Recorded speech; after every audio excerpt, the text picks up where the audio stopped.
Hello, gay people. Welcome to episode 14 of Kings on the Aux, the podcast where drag kings talk music and gender performance. I'm your host, Caius Crow, also known as Ben. This episode marks the start of 2026, Season 2. I briefly considered a month or two hiatus between seasons, but I have just too many fantastic kings to talk to, so for the foreseeable future, our release schedule will not be slowing down. In fact, I'm looking into a couple more exciting projects in addition to the monthly series. Of course, before anyone feels concerned, please know that my recording and editing schedule still offers plenty of downtime and built-in breaks for my health. If you are an artist or a creative listening to this, I really hope that you will also take this year to be kind to yourself. Your voice matters, and you won't be present for your community if you burn yourself out. My first guest of Season 2 is Cleveland's cross-dressing drag king, Transsexuella, known to friends as TS or Tranny. She is a multi-talented artist and an advocate for autistic and trans communities. I love the Y2K scrapbook-style edits that you'll find all over his Instagram page, and I am a repeat customer for her custom rhinestone pasties. His performances combine comedy, vulnerability, and the defiance to fight back against patriarchy, ableism, and transphobia. This number, TS for America, was first created as a political campaign for Ben Wretch's Bingo Deathmatch popularity contest, and it has everything from memes and political satire to a genuine original cheer celebrating transness and disability. I'm super excited to share this episode, and I hope you enjoy our conversation.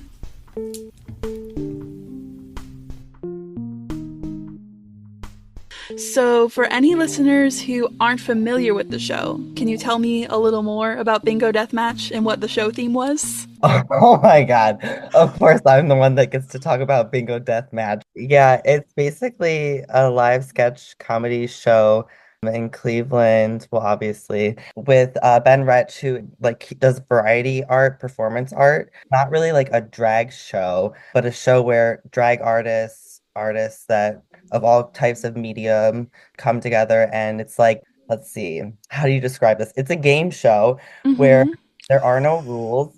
Like you know what's gonna happen if you go often in terms of like how the show runs, but like the things that Ben makes the contestants do during the show changes up from like show to show.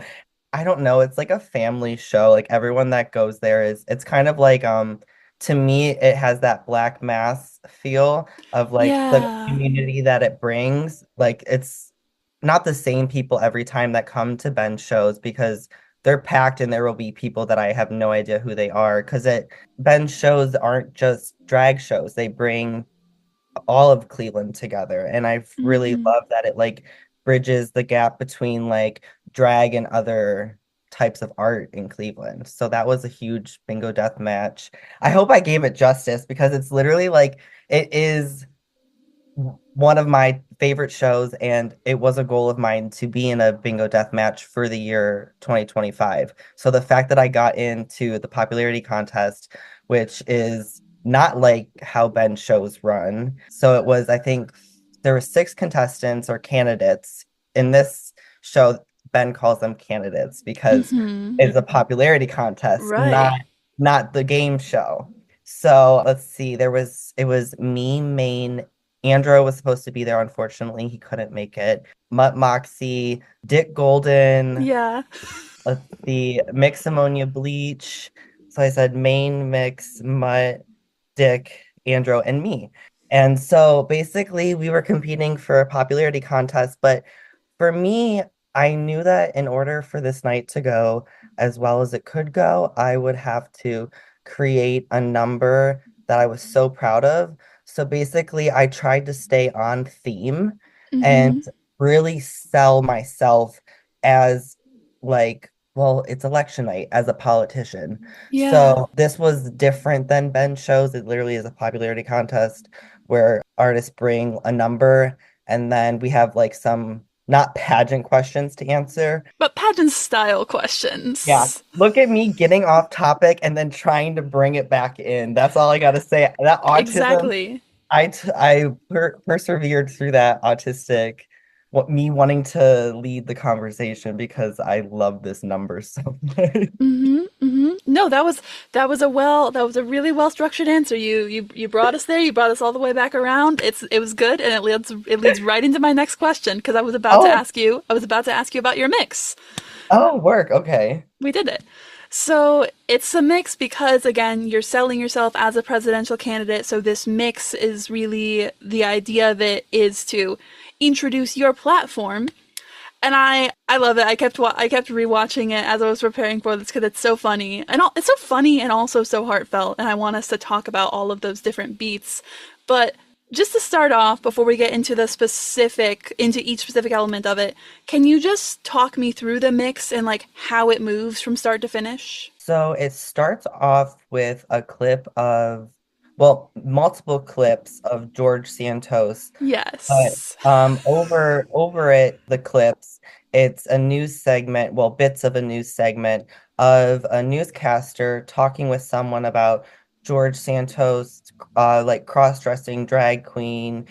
Congressman George Santos is denying new claims that he participated in drag performances while in Brazil. It's just the latest accusation about the lawmaker's past that has come under intense scrutiny. My colleague Kate Santelise actually spoke to two people from Brazil, one a drag performer who said that he knew George Santos when they were in Brazil, when George Santos was, quote, trying to be a performer but didn't have what it takes. And like basically like it's another thing another scandal he's involved in, blah blah blah. But then the point of the clip that I chose to go to was George Santos doesn't have what it takes to be a drag performer. That was literally what the end of how I ended that clip. So Right. he doesn't have what it takes.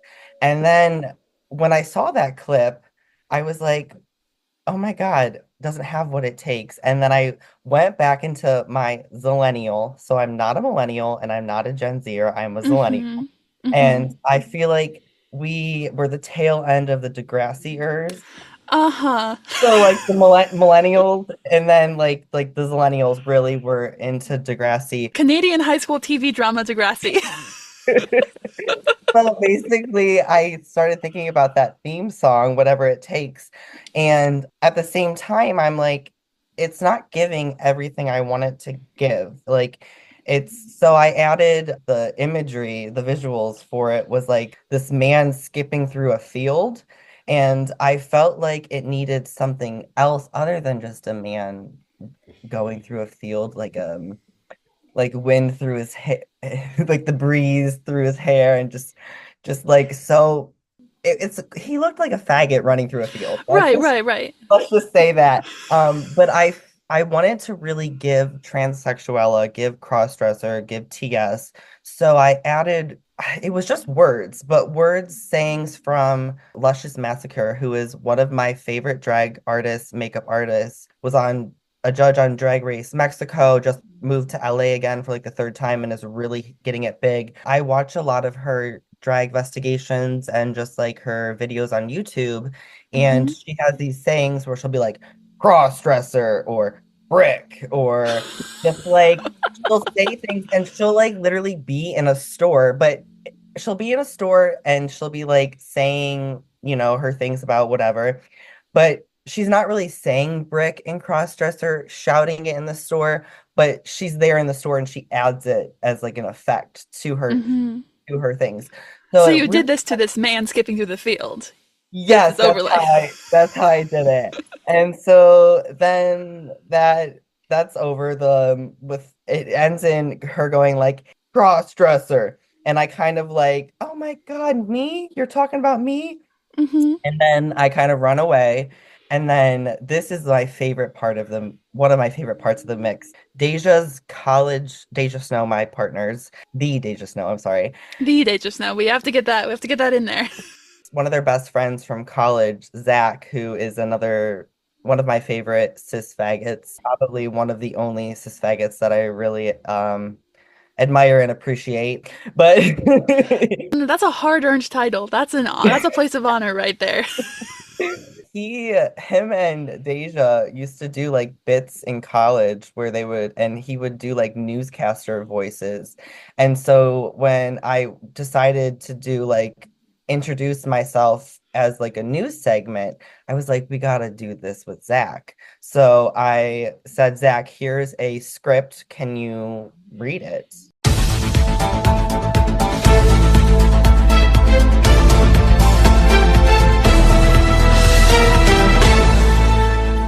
This just in tonight, the radical left proposes a new candidate for government. A cross-dressing transsexual politician is now running for Congress, officially replacing George Santos as the lone queen of drag. She is here tonight to introduce herself and her platform.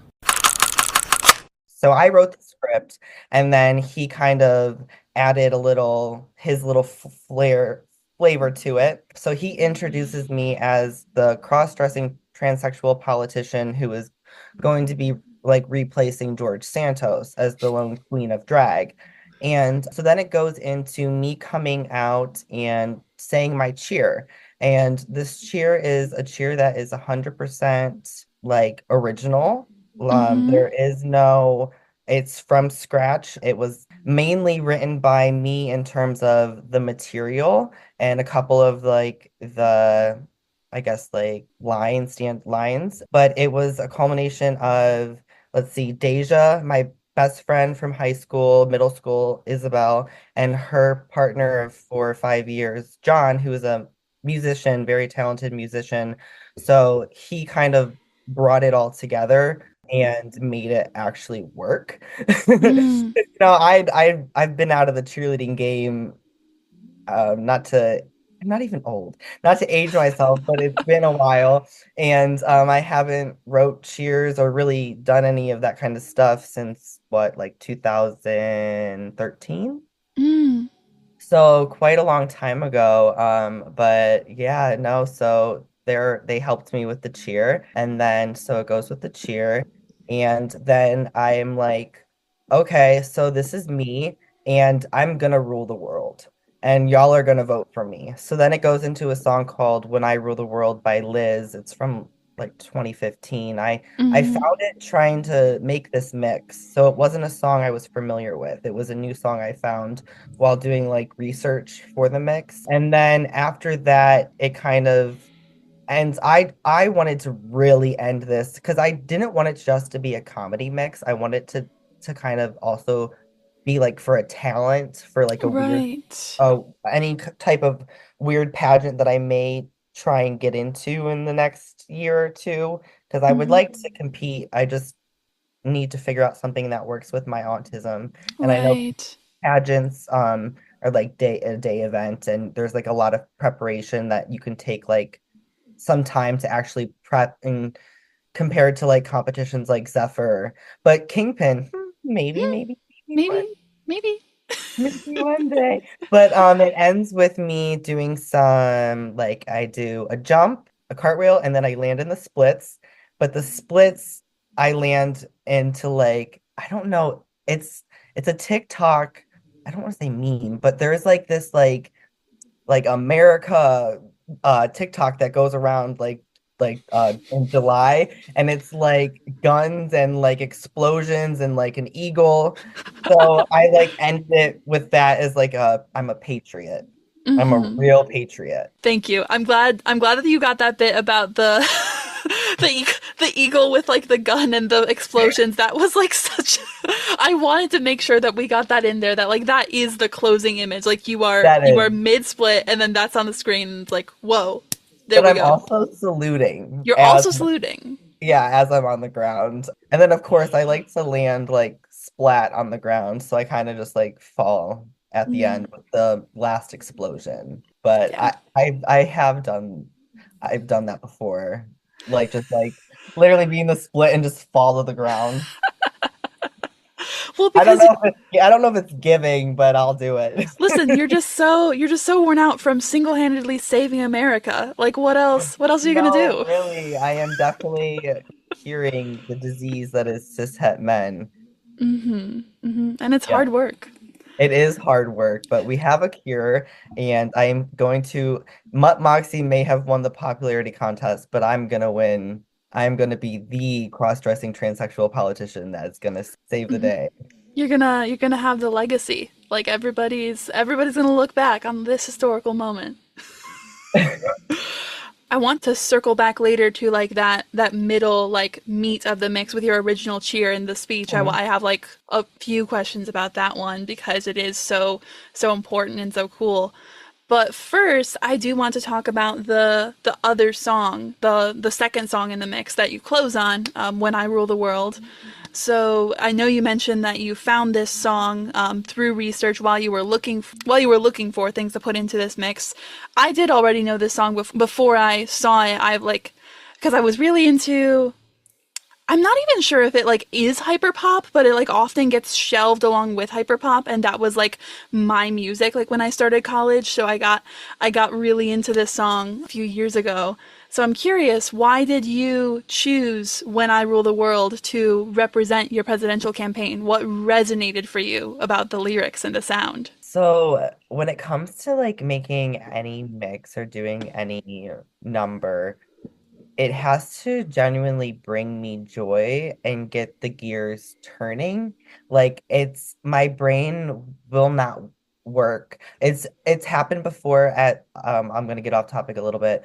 Deja had a birthday show last year and I wanted to just do something for them that like I don't know, it was a Meg the Stallion birthday show and like I'm a white person so I don't really perform songs that aren't for me, but it was their birthday show. So I was like, okay, I'm gonna do it. And then I was like, this is not working. Like I was having like meltdowns, like autistic meltdowns, like trying to like make it work and I just could not. And they were like, scrap it. So I definitely have taken that advice from my partner who has been in the drag scene a lot longer than me, and is also my drag parent, if y'all don't know that. Um, but they just kind of like I heard the song and I thought kind of what Deja told me and it's like if it's not working then don't and it worked and it made me feel such great feelings of and I this is so dorky but like I was like this is like how I want people to see me on stage. This is how I want them to see transsexuella. I want it to be like she's serious but she's not. Like Mm-hmm. I'm I don't want people just to think of transsexual as like a performer that likes to be sexy and like not wear clothes because those things are true, but I also want to bring like comedy and also like um I don't really have this much confidence in my daily day-to-day life, and this song really gave transsexual confidence. So I wanted to show that I was confident that I could win. And I didn't win, but I won. Like I felt like I won at the end of the night. Yeah. And this song made me feel like a winner. Like I was like I felt like I was gonna cry when I was thinking about doing this podcast because I picked a number that has made me really emotional. And I really didn't think about how important this song was in the mix until you mentioned it. I kind of just thought of it as like, I don't know, a cute song that, I'd want to vibe to, but no, like it was it brought out this like inner child in me that, was around in like middle and high school, even before that when I was doing so I was a cheerleader, but I also did this dance called pom pom. It was like Mm. a cheer type dance, and it really brought me back to those feelings I had as a kid being in dance class where, in school the autism was terrible with like functioning as a child in neurotypical kind of made world. but yeah, no, it brought me back to a place where as a kid I could be myself and I could like lean into like I love facial expressions that come from like dancing, like doing a dance like this to the song. Right. And just like the way I started the song, like the dance move that I ended up choosing, like really made me feel confident too. So I guess this song is just like a real confidence booster for me. And feel like I wanted, no, I did want people to see confidence in this number, which is something that I had felt like I was struggling with. And I wanted this was about a year and 2 months into me doing drag, so it kind of felt like a pivotal moment of like my growth, Yeah. of like, learning all these things from, I'm transsexuella is still a baby, Mm-hmm. she's still developing and growing, but you know, she wants to still show that she's confident in herself. Aw. So yeah, I guess this song did mean a lot to me. I love hearing that because yeah, when I was watching you do it, that was what like I was just thinking like this is so transsexual core like this is perfect for her where it's like it's the song about like being in charge and it's also like there's a playfulness to it that goes along with that confidence and I just think that those levels and that balance was like really really good, really impactful for your persona. So I think it was a strong end to a strong number. Thank you so much. I really appreciate that. I don't think I've ever been this proud of a of a performance before. Uh, so I'm very glad that it was the popularity contest that I got to show because I got to compete with like my closest friends. Yeah. I want to circle back to something that you mentioned earlier that you have a background in cheer from before and I know that it's been some years but for listeners transsexual is wearing a cheer squad graphic t-shirt with bows and like glitter effects. It's I wish everyone could see. That's perfect. Well, that's what my fans are called, the cheer squad. You're right. Oh my, you're right. I totally I knew that, but I like just totally lost it. So yeah, cheer is clearly very important to the persona and both the number and the persona as a whole. So can you tell me some more about your personal connection to and your background in cheer and how it Um, impacts your drag? so it actually started with gymnastics and then quickly ended. I don't know. I didn't get diagnosed with arthritis and fibromyalgia until I was about 13, 14 years old when I was diagnosed, and then fibromyalgia in my early 20s. But I was struggling with like physical disabilities as a child. They didn't really know like how in pain I was like until I was older and they took me more seriously. But like they kind of like told me to stop doing like well, okay. It started with gymnastics and I actually broke my ankle. And then Oh, my parents took me out of it. And then I ended up doing the dancing and with like the cheer. But I tried to do tumbling and that's when they told me I wasn't allowed to do tumbling because of my like wrists and ankles and all like it's just too fragile. I like with it's I didn't it had been so long since I had done like stunts, like I had like when I did this number, and I forgot like just how much pain I had as a child. mm, Like this like really brought back like memories of like being in pain in high school and having to take time off the court and going to stretch and my all my braces and stuff like that. And um so it started with gymnastics, quickly ended, went to tumbling, that ended. And so I was like, well, I'm a cheerleader. Like I might not be able to and I had just gotten my back handspring when they told me, oh, but I was like, I'm a cheerleader and I don't have to do crazy stunts. I mean, I love to do jumps and splits and cartwheels and kicks and stuff, but like that's not really what makes a cheerleader. right. So I was like, you know what? Like, this is in me, and I'm gonna keep doing it, even though it's painful to some degree. But I don't know. I struggled with like social and like all the things that comes with autism, and this was a place where like it was a special interest, and like I was assigned female at birth. I know we don't like AFAB really and AMAB labels or whatever, but it's kind of what we It's got. relevant here, yeah. But like it was like almost it was okay. It was accepted. A special interest or like a huge interest in this as a quote unquote girl. Oh, that's just like she's just a cheerleader. Like, but it was more than that for me. You know, Right.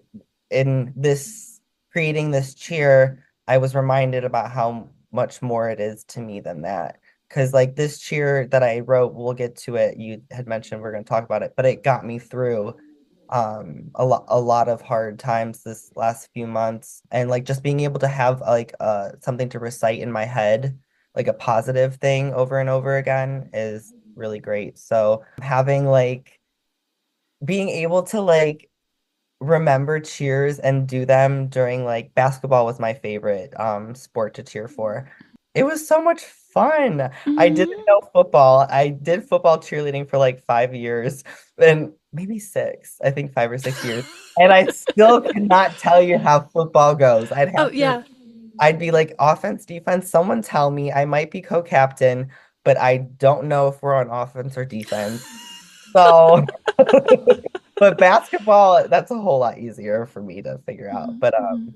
what I feel like I got so off topic. What was the actual question? It was a very open-ended question. I just asked you to tell me about your background in cheer and what it means for your drag, and I believe that you did that. Okay, cool. Yeah, that is so true though, how like so often when someone who is like perceived as a woman or girl has like a really intense interest, if that interest aligns with like something that you're like supposed to be doing, like cheer, it's like, oh yeah, that's just how you are. When it's like, no, it sounds like it was really intense. You got Yeah. really autistic about cheer. Oh, and it's coming back, baby. Like I really want to write another original cheer. Like I can feel it. Awesome. I'm like I think this is gonna be a thing that I'm gonna try and incorporate into as many numbers as I can in terms of if it flows. Right, right. No, I would love to see that. So let's talk about the original cheer, and the lyrics and what it means to you. Because yeah, it's an original cheer about transness and disability and like pride in yourself. 1, 2, 3, 4, 5, CROSSY. Listen up, fags, freaks, and dykes. I'm telling you now that I'm here to fight. Because I'm out now, saying it loud. Transsexuella, disabled and proud. Legally blonde, no graduate degree. Level 2, ASD. Certified, CD doll. No pads needed, thick and tall. All that gentleman custom built. Down 3 nips and I ditched the tits. Took the T to grow the D.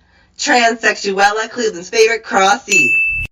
Tell me more about those lyrics and what the cheer means to you. So let's see. It starts off with 1, 2, 3, 4, 5, CROSSY.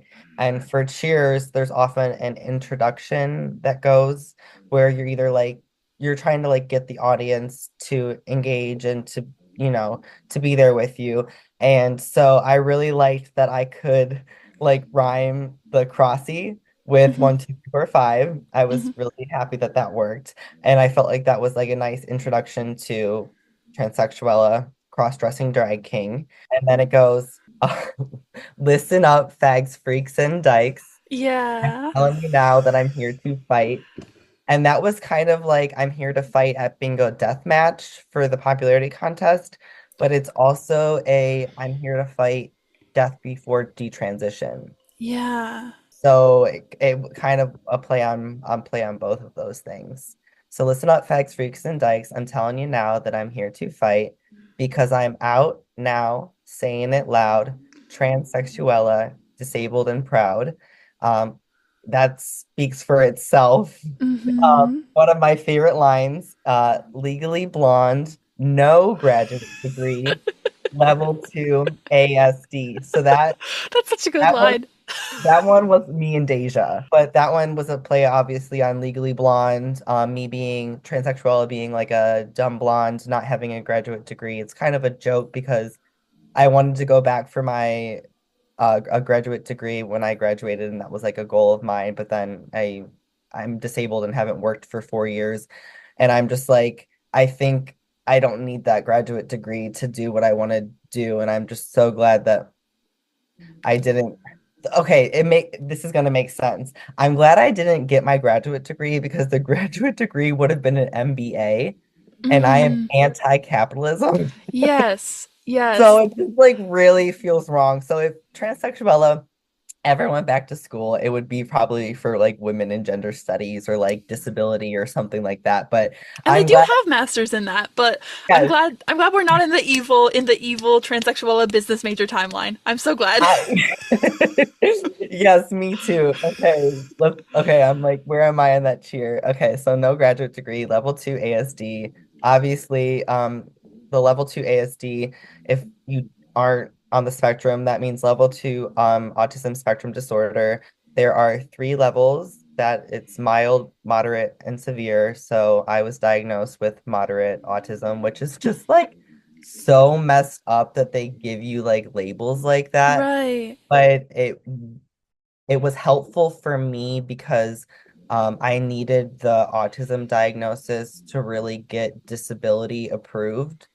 So I needed, so while I don't agree with the functioning labels and all of that stuff, like I think it's very limiting, it just kind of degrading. So, but it was a joke on I have moderate autism, and I feel like those around me know that like my autism by level 2, that means I am very impacted with autism. Yeah.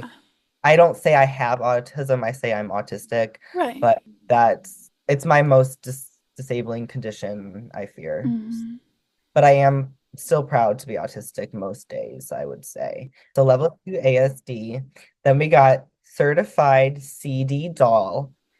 I don't really want to get myself too much trouble calling myself a doll. But I You am also are a literal brat doll, though.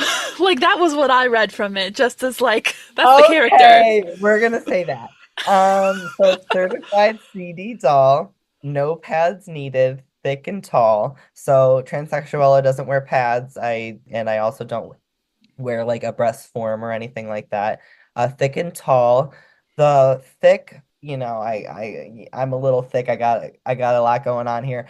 But the tall is kind of a joke because I was a tall woman, but I'm a short man.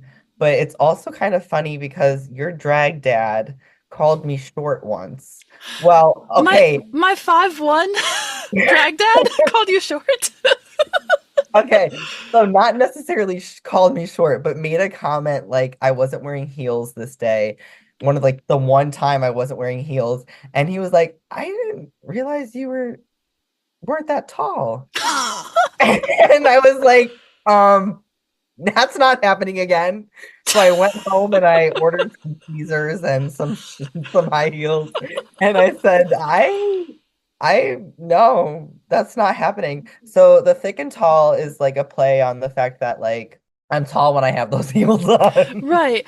I was gonna say, because usually when you're in drag and I'm not in drag, I'm usually about eye level with you, because it's like if you've got the heels on and I don't have heels on, like we're even. And you're tall. I believed it. I'm 5'10". I think I'm tall by any standard. No, I think. my heels make me taller than 5'10". My heels make me like 6 foot. Yeah, well, that's what I didn't say we were the same height. I said we were eye to eye. I said we were eye to eye. I was gonna say, don't let the audience think I'm short. I will not. We will make it clear you are 6 feet tall in heels. That is on the record, and you are at least 6 feet tall in heels, and everyone, including Macho Grande, can know that now. Okay, work. Thank you. We're almost through the cheers. So no pads needed, thick and tall. All that gentleman custom built. Okay, so I'm a okay, The Gentleman is a play from Lushious Massacre 2 because she Nice. goes the gentle, like kind of basically differentiating between a trans woman and a crossdresser. Like Hmm. somebody if you have gentle in you, you're not a trans woman. You Mm. know what I mean? Like so let's see. Certified CD doll, no pads needed, thick and tall. All that gentleman custom built. Down 3 nips and I ditched the tits. Hmm. Okay, so that Tell me was about that one. yeah, Ben Wretch goes, what? Ben Wretch had a couple questions about my cheer. I stumped Ben. The down 3 nips, I started with 3 nipples. I had an accessory nipple that was removed when I was 14 because I was ashamed of myself as a freshman in Mm. high school.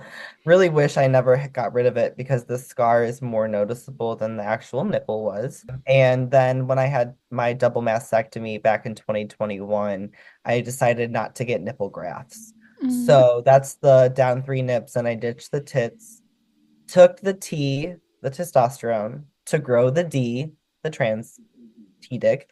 Bottom Um, growth.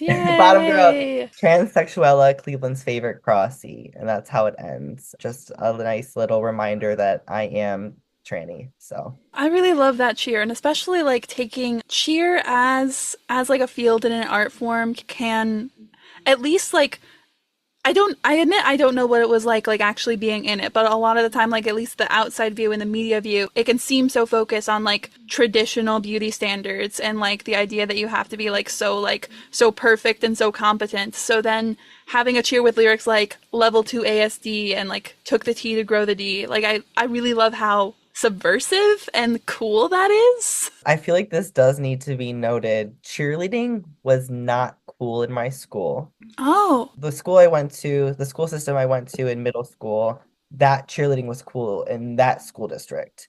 When I Mm, went to my high school, which I was there for all 4 years, cheerleading was not cool. And my best friend Isabel, who helped with the cheer, was a cheerleader, and she was also in band, and band was cool.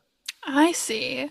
So cheerleading, y'all weren't cool, and the band kids were way cool because they were incredible. So let's take the thing where cheerleading is not cool. Okay, I'm the weird cheerleader. Right. So cheerleading's not cool, and then you add that I'm the weird cheerleader, and I was also the weird cousin to the popular girls. Mm, So cheerleading for me was while I was operating within those like the beauty standards. For me, it was drag. It's always right, right. that. But I was still weird. Hmm. I was still bullied. I was so cheerleading. I really want it to be known that like this was not cool because people really don't believe me when I talk about it. No, that's really important. Thank you for telling me because I didn't know that. I think that that adds another layer too. That like this is an art form that you were kind of up against it like to be in it. Like you had to like fight to keep doing it. If everybody was yeah. No, that adds. I think that adds another meaningful layer to it. I really need to get in my cheer bag. I need to get back. I'm back, but like also I kind of took a break from not performing because I still did perform this last month, but my body's been in a lot of pain, so I've been like avoiding Mm, more intense like choreo stuff. So, yeah. but I'm so excited to hear what else you have to ask me. These questions have been amazing. I'm so glad. I do work hard to prepare them. I'm studying up. I like have all these windows open and then I'm taking notes. I'm like I'm gonna ask this and then it's gonna flow like this. So thank you for saying that because I work hard on them. This is what I'm autistic about. One thing that you like keep circling back to like in the mix is like and the mix as a whole and the cheer is calling yourself like a crossy, a cross dresser, like a being a cross dressing drag king is like really important to your brand and persona. So could you tell me a little more about that? What that sort of gender fuckery means to you and why it's important in your persona? Yeah, so transsexuella uses she, he pronouns, and out of drag, I use he, she. So I use the reverse, which is a recent update, recent as in the last 3 months. Yeah, that is recent. Yeah, so that the she got added in there after being out for about 5 years, thanks to drag and just my experience as a feminine trans man. So cross-dressing, I didn't realize how important and like it was to me in terms of like I how you see me right now, like can you describe it? I got Yeah. sweatpants, a shirt, like kind of like femmy clothes, but like not, they're kind of neutral, I guess you Yeah. would say. But cross-dressing to me is a way in which I want to be addressed as a feminine being, not a woman. Cross-dressing to me, I am not crossing to another gender per se. I am crossing into another realm of expression. So definitely, like that's hence why I keep the mustache and I darken the eyebrows. I am not trying to. I'm a king. I'm genuinely a king. I am cross-dressing in terms of the masculinity isn't what's being emphasized. Right. But cross-dressing, really, I didn't start identifying as a cross-dresser until the last year and a half, 2 years, because for a portion of the time of being out as trans, I've been out since 2020, like September 2020. I identified as non-binary trans masculine. I have gone further, I wouldn't say further away from that, but what I've kind of gathered is that my gender and my identity is very binary. I am a transsexual man, but my expression is also binary in the opposite. Yeah. So, yeah, I'm trying to, I guess like for me, it's like really important because it shows that even if I'm cross-dressing in drag, that's a persona. But if I'm cross-dressing in my day-to-day life, it's not a persona per se, but I do want to be acknowledged differently. Right. So, I kind of want to add this in here because I think it's important as transsexuella. So the she, he is obviously because cross-dressing drag king, but outside of drag, I just want to add for anybody that in the audience that is like uses those pronouns to clarify for me, he, him, obviously transsexual man, I like he, him pronouns. But for the she, her, it wasn't until two things, drag being affirmed in that, and then also I've been getting she, heard out of drag when people think I'm a trans woman. I really don't get they them'd much. So normally I get he him'd when I'm like out of drag or not crossing. But when I'm crossing, I get gendered as she, her in a positive, polite, respectful manner.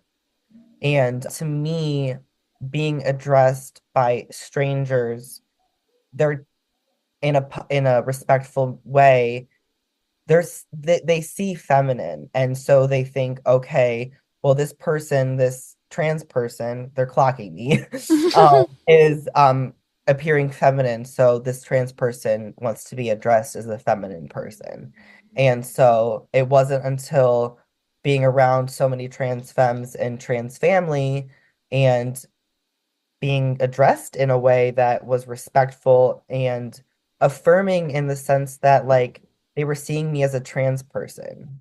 You know, I was on low dose T for the first 2 years of my transition, and I really didn't start seeing the changes until the last 2 years.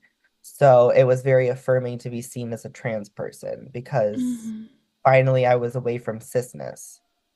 Yeah. From cisness that was not home for me. Right. But I think it's like I only know one other person in Cleveland personally that uses like he, she, he pronouns, and I actually just talked to him at I think the last Black Mass at the last open stage and asked her if we could talk because I I wish I had more to say about the he, she pronouns. I'm really missing community in that, so I'm hopeful. But yeah, the cross-dressing is just a part of me in and out of drag. And I think that's why I emphasize it so much. Like it's expression. Yeah. And that's what cross-dressing is to me, is expression. Thank you for sharing that. I think that that's all really important, especially that yeah, I really like what you said about just like the respect of like having your expression being recognized. I really like that. I also want to ask you some more about one of the other key pieces of the cheer because even outside of the cheer you have been I've seen you be a really visible like voice and advocate for autistic and disabled like representation and like equity in Mhm. Cleveland's drag community. So I wanted to ask, what kind of growth or change do you want to see in the way that our scene treats disabled performers? I guess the biggest thing would be there are so many openly, and I want to even say proudly, disabled performers in the scene. And when you're thinking about a well-rounded cast, you're not just thinking about race and king, queen, thing, monster, robot, Mm-hmm. what about disabled people? Mm, So I think like, and visibly too, if they're not visibly disabled, a disabled performer that is outspoken, that when people see that performer, they know that that performer is disabled and they are being vulnerable. mm-hmm. I mean, any performer is being vulnerable, but like to be like so raw and with like disabilities that people that are often invisible, because I feel like mine are invisible. If I didn't share what was going on, people wouldn't know. And I think that, you know, visibly disabled people, but also openly disabled people that are like shouting, like Mm-hmm. we're here too. We're important too. We matter. And I think like we need some work in the way our casts are made. I think that I'm white, and so I kind of want to just like, I don't want, not necessarily be careful with what I say, but like know where I like my place in where this and how I talk about things. You know what I mean? Like Right, I'm a right. white person and I have a lot to learn still. So, but I do think that that's a piece that needs to be added, is disabled performers should really be, we should see them. We should see at least one disabled performer in, there's that many. Right. There are that many disabled performers in Northeast Ohio.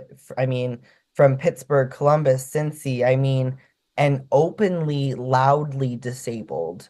Yeah. Like there's no reason that, you know, I know everyone's competing for bookings, but these are artists that have like genuinely great art to share, like art that so many different types of people can appreciate. And seeing a disabled artist perform, you're it's alternative. Yeah. It, it's not, and in such a, we are a little bit different, and you know what? That's okay. If anything, that's great. I don't like being autistic. I cry about it all the time because I have to have so many accommodations just to like feel like okay in my body and mind. But like the connections that I've made through being openly, I mean, I guess I can't really hide the autism, y'all. But like being honest and raw about it, I have more than a handful of people in the last year and a half come up to me, message me, wait, probably more than on two hands, but like just say like how impactful I've been in either their transness or their disability, that kind of stuff. So you asked me about autism and stuff like that, but what was like the actual base of the question? The base of the question is what you want to see changed, what you want to see grow or improve in the way that our scene treats disabled performers. Yeah, definitely more representation. And then I don't know, I feel like the representation is what I want to focus on, because from my own personal experience as a disabled artist, performer, I've received pretty like respectful and like not ableist treatment from Mm-hmm. producers and other performers. If anything, I've been given some grace and, like for example, I'm often one of the first people that performs in a show. I ask for that. That's an Mm. accommodation that I ask for because it takes so much out of me. Like I'm kind of like a sponge. Like I'm soaking up all the stimuli, and after a certain point, if I soak up too much stimuli, I'm not going to be able to perform. Right. So that's like, and so I feel like I've been given accommodations as a disabled performer, but I do think that there needs to be more representation in like traditional shows. And I also want to use this time to speak about Janice Nitwit and just say Yes. Janice Nitwit is an incredible disabled performer here in Cleveland. Janice has partnered with an organization, Leap, which Janice works for, and Leap and Janice are putting on disability pride drag shows that also have Yeah. like vendors there as well. So I was in the first one, and so I want to say that while we might not have representation in actual shows, like, as much as we would like to, like a lot of us disabled performers would like to see, there are disabled performers who are giving us a space. Yeah. And as also I want to reference shout out Papa Phylaxis in Mm-hmm. Columbus put on a disability pride, a disability show. It was called like a disabled showcase, and I was a part of that as well. So I just want to say, like, while we might not have the representation that we would like to see in casts, like there are disabled performers who are creating that space for us to show our art. So I just wanted to shout out those people that and they both like with Papa Flaxus, like that was my second booking and I debuted in July and it was in September. I was performing in Mm. Columbus. Yeah. So Wow. it was like huge, huge for me. And Mm-hmm. R.I.P. Bossies. R.I.P. Bossies. Huh. R.I.P. Bossies, Bossy Girls Pinup Joint. But Well, I'm really glad that you gave those shout outs because I agree. Like I've seen those disabled performer and producers work too, and I really appreciate the platform that they're creating. yeah.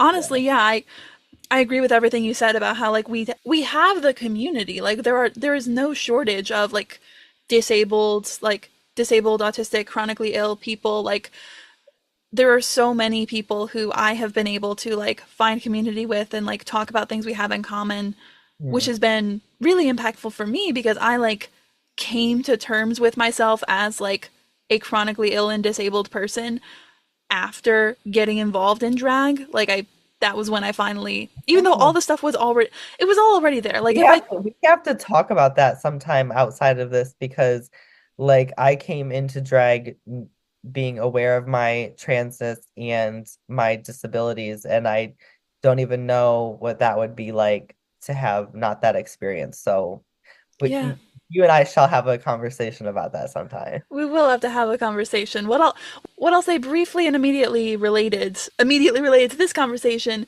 is that it has been very, knowing that like for example, when I have a bad ankle. I have like my left ankle, like I had an injury when I was younger and sometimes it flares up. And when I started, I was so blessed to like have this community that when I was like, "Hey, my ankle keeps flaring up. Does anyone have any advice on finding out if a cane would be good for me?" Like three or four people immediately swiped up to tell me about their experiences. And Dean Heartthrob, shout out to Dean Heartthrob as another disabled producer. That's one of my besties. I wanted to shout him out, but I was specifically referring to like like two that were producing specifically disabled shows. But Yes. I could see Dam doing that sometime. I could Yeah. definitely see them doing that. Yeah, absolutely. But Dean reached out, like responded to me like, "Hey, I have an extra cane that you could use if you wanted to try it out." And that was how I like even though I don't use a cane like in my daily life all the time, it was through the grace and understanding of other disabled people in the Cleveland drag scene that I got to like try that out and know when a cane is helpful to me. So Mhm. yeah, shout out Shout out disabled drag performers. Let's just take a I second. know. I love All I of love them. disabled drag performers. We have such a great scene, and there's no reason why we shouldn't have at least one disabled person on every cast at this point. Especially if the cast is 5+ people. If it's Hmm. a small cast and people are doing 3 numbers or something like that, like, okay, but if you have a large cast and there's not a well-rounded cast, I'm like, how much research did you do? I'm not a producer, so I also should maybe like be mindful of what I say, but I think that like there is an agreement in a need and desire for a more well-rounded cast throughout everyone in the drag community. Hmm. And I also just want to say I'm very proud for the people that have been like saying things to producers, whether that be directly to them or like I'm s- I don't even want to say I'm sorry, but like if you're posting a flyer that is up for like concern, I don't think someone sharing to their story for a call out of like, let's hold this person accountable is necessarily a bad thing, Right. especially if it comes from a place of like calling them in, like calling them in. Like Hmm. there's a way to go about saying things to people, and I feel like if I don't know, and it's also like if you're posting a flyer with all thin white people on it, like Hmm. someone someone please say something. Cause it's so obvious. Like it's literally you posted the flyer, like it is publicly available, and anyone with eyes can see who is on Yes. that, and also how it was made, and all of Yes. that. Oh, yeah. Let's not even get into all of the how it was made. We don't have time for that. That would become like a new sidebar episode if we were talking about that. Wow. All right. Well, I want to ask you one last question or a couple of questions, and this one might be kind of off topic, but when I was like reviewing like all of your materials from this performance, I couldn't help but notice the really cool visuals and like all of the video editing that had to go into this. And you Huh. also on your social media in general, I'm always seeing you posting like really like fun and engaging and like cleanly edited videos. So, can you talk to me a little bit about video editing and how long you've been doing that? Video editing is not okay. I'll say I don't know too much. I mainly use CapCut and InShot, pretty basic stuff I do with video editing. I would say I have more knowledge and experience with like I want to call it like online scrapbooking. Hmm. I'm sorry, but like I can't think of another way to like describe like if you look at my Instagram, it is basically like a virtual diary, like a virtual scrapbook. Hmm. So video editing, mainly CapCut and InShot and very basic minimal, but I spend a lot of time with like the more scrapbooky like posts. It's called Scroll, SCRL, the Hmm. Scroll app, and that's how I get my photos to look like seamless. And also how Mm. I've been trying to beat the shadow ban by posting certain photos where one half is on one slide and the other half is on another slide. So like say Yeah. I got one cheek, one cheek on one and then one cheek on the other. But no, definitely like I use Scroll, Canva, and Bizart. I use Hmm. 3 apps when editing my like actual posts for like those specific edits. And I flyers too, I use Bizarre and Canva for my flyers. Shout out to my co-facilitator for Trans Family. She pays for a Canva subscription. So I do a lot of I use Canva and Bizarre. I loved like scrapbooking and like just like putting together like I'm not an artist that like necessarily like creates from scratch. I like to curate Yeah. and kind of like put pieces together that I see and find and look for and stuff like that. So I don't do like graphic design and stuff like Mhm. that. Just I I I take what I see and I like to make it pretty. Yeah. No, and that like pretty like collage style like visual is something that I like that really like that's on brand for transsexual for me. Like I always love to see that. Well, we are to the end of my prepared questions. Is there anything else that you'd like to share? I guess, like, I don't know. I'm really glad to be on your podcast because I am a cross-dressing drag king and I don't do traditional masculine drag. And I'm very thankful to still have representation of being a drag king because I am a drag king. Like, Mm-hmm. and I actually want, I'll leave everyone with this. 2026, you might start seeing not just cross-dressing drag. Now, transsexuella is a cross-dresser, so she's gonna be pretty and a little feminine and maybe some flamboyancy, but there might be some more that y'all haven't Mm. seen yet. So stay tuned for 2026.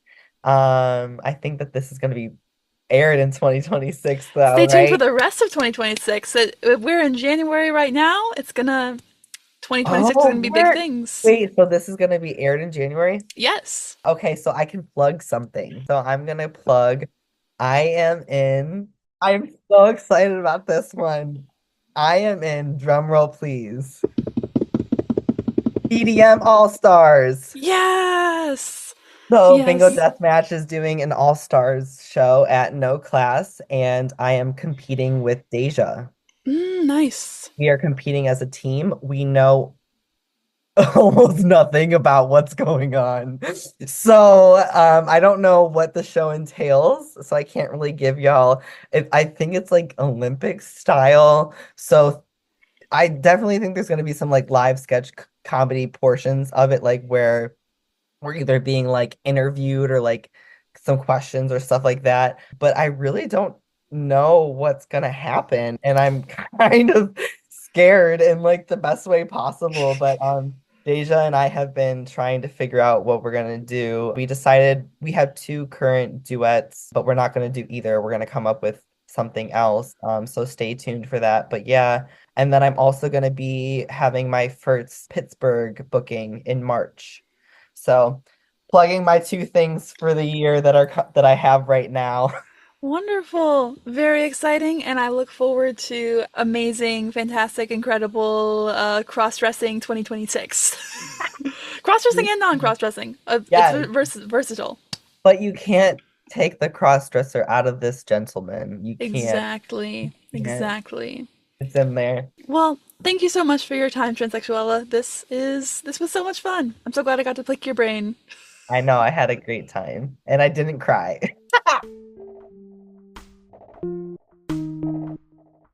Thank you for listening to Kings on the Aux. This episode featured Cleveland drag king Transsexuella and was hosted by Cleveland drag king Caius Crow.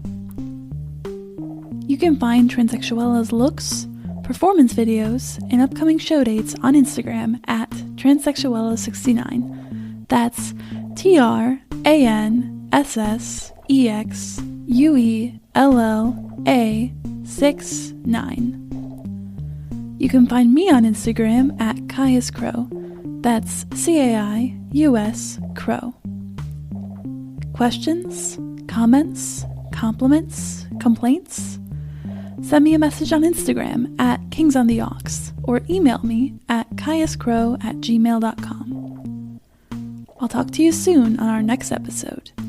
Thank you for supporting local drag.